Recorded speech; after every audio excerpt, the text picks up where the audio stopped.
Today I'm doing a gel polish French ombre, and I know this is something that a lot of techs struggle with, so I thought this would be a good one to do. This is actually part of a whole design, went with polka dots, so for anyone that's interested in how I do my polka dots, pretty much just like everyone else. I've got a dotting tool, I'm just dipping it into Halo black gel polish there, and I start with my dots going from the top down the centre, and as you can see I work either side. You can always flash cure these if you're worried you're going to smudge any, whatever works for you really. Anyway, so that's me finishing off that thumb. I've just recorded like one hand. I did do both hands together, but I was conscious the video might go on forever. So we've got 2 ombre nails on each hand. We're going to focus on the right hand. And all of the products that I'm using are Halo. These are these ladies' natural nails. They are beautiful. She just has an easy build hard gel overlay over them for a little bit of strength, so she can keep that length there. And then we've painted the others with Halo Black and Halo French White. Now I'm going onto the tips of these nails, which are all buffed and ready for application, with my Halo French White that is. And I just use the brush from the bottle at this point. And you can see I'm just popping it onto the edge of the tips. I've gone about halfway-ish up the nail, and then I'm now about to go in with a small gel brush. It's a size 2 gel brush, just a cheapy one.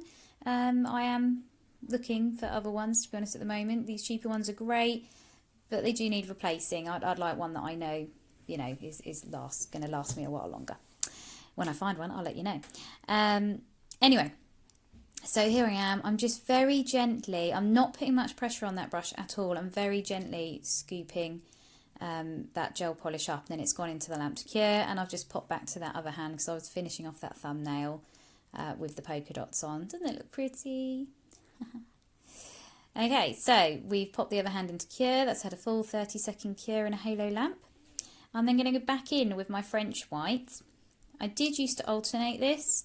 I do the white, then the pink, then the white, but I like to play around with things until I feel like I've got exactly what I want to go with. So you can play around with it if you want, it's up to you. But I'm doing exactly the same thing again. So I've just popped it on up to that line, and I'm just fading it up again. I'm just trying to create this subtle fade going up already, so that when we lay down the pink, it'll fade into that as well. So we're trying to stop there being a solid, too solid a line happening. Which often does when you do a gel polish. So I'm working, so a lot of people try to do it working wet as well, so you've got sort of 2 wet colours you're trying to work into each other. When you're blending other colours, that can work fine. If you're doing a horizontal ombre, it can work great, but for this, trying to get the baby boomer, French fade, whatever name it's going by at the moment, this is the way I do it. So I've now gone in straight from the bottle again. That white has been cured again. We're now going over with the classic, and I've gone just a little over the halfway mark, and then you can see I'm just going to use that gel brush again, which I make sure I clean off throughout. So there's a lint-free wipe there that's got gel residue remover on it, gel wipe off, again Halo.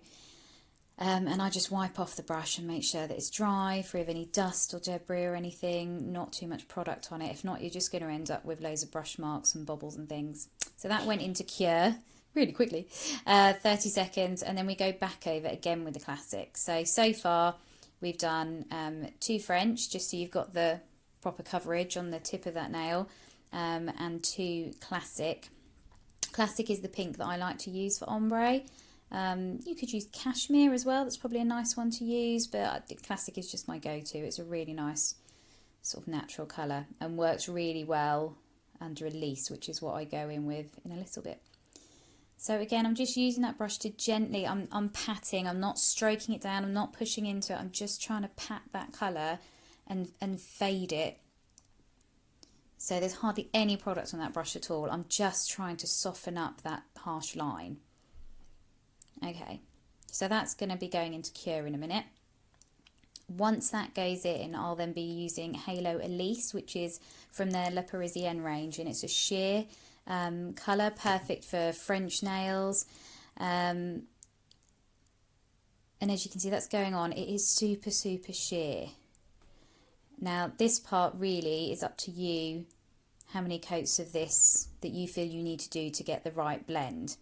I was being very, very finicky with these. I wanted them to be as perfect as possible. And I will tell you now, if you want to get a gel polish ombre that looks beautiful, it is going to take you time. It's going to take you effort. No matter what technique you use, if you want it to look as perfect as possible, it's not going to be quick. Okay, so we put one coat of that on. And you can see I'm just patting that brush again, just over that line, just trying to soften that line, and it's gone into cure. I'll do exactly the same thing again.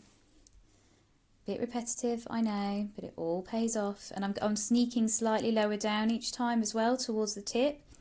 I don't like a bright white tip on my gel polish ombres. I definitely think you should encourage the client against that, and it will help you to get that fade you want as well. So that went back into cure. And here we go again. We're doing elise all over this time. If you don't have a sheer colour in your collection for this, then you could use the pink that you'd use, whatever pink you're using for your ombre. Mix that really thoroughly with base coat and use that as your sheer instead to do this. So we've gone right over the nail, and make sure that brush hasn't got too much product on it, because I don't want sort of pink streakiness happening around the white tip at the end. And just if I see any kind of patchiness, I just dab a little bit extra, at least here and there. I can tweak it with a smaller brush if I need to. Okay, so I still wasn't quite happy with these. I really am a perfectionist, so I went back over with elise, just over that seam area again. I haven't gone right over the nail at this point. So we did that last time, but not this time. I'm just going back over, trying to make that seam area nicer.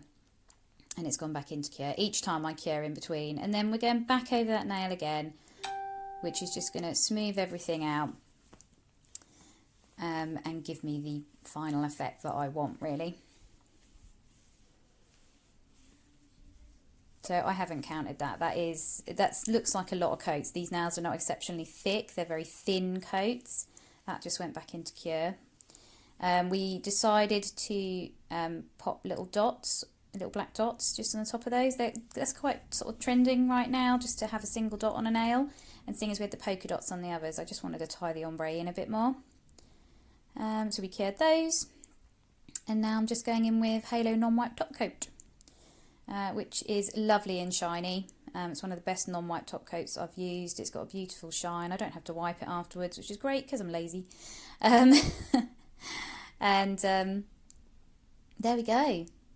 That is the finished set of nails. That is how I do my ombre. It is time consuming, but it's so beautiful. So I'd love to, tag me in your examples. Hey Missy Beauty. I'd love to see you having a go at this and how you get along. I'd love to, if you've got any other techniques that you use, feel free to share them. I can do it other ways, but this is my way that I've worked on, and I like this way. Bye for now. Thanks for watching.